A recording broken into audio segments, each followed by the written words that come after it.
Hey guys, Danny with Myro Control. I've got the latest build for Myro Bridge, the Matrix Switcher controller firmware. We just added support for Octava's HDMI switchers. They're 4x2, they're 4x4, and they're 4x8, in addition to the Wirestorm 4x2, 4x4, and 8x8.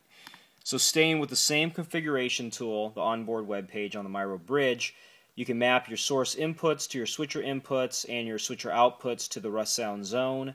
And it's pretty intuitive. Again, all saved on the Myro Bridge, which is this device right here.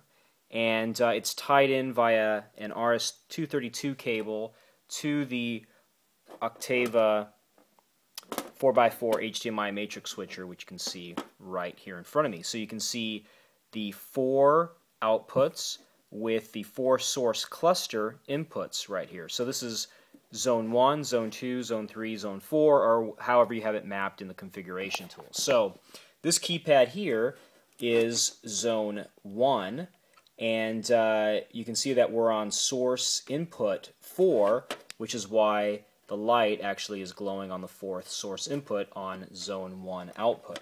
Now, we don't have 5 or 6 mapped, so we're going to cycle through Media Extender and iPod, but when we go back to the first zone here, we will see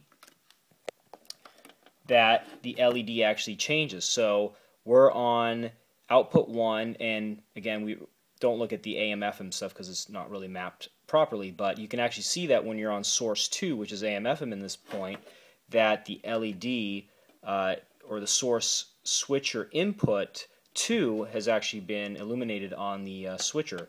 And if we go to the next source, you can see that it's actually changing, and we can cycle through all the different ones. So now we're back to 1, 2, and 3 source on zone 1. We can do the same thing with zone 2, which would be this area right here.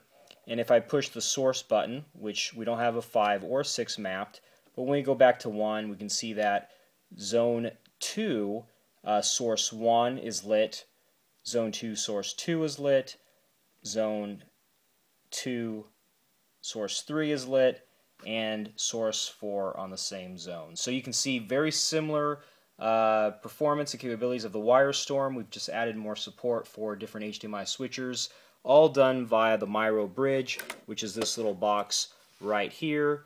Again, we're in the lab here, just finished the firmware. I want to get this out to you guys, so enjoy. Available now via the Myro Bridge website, www.myrobridge.com.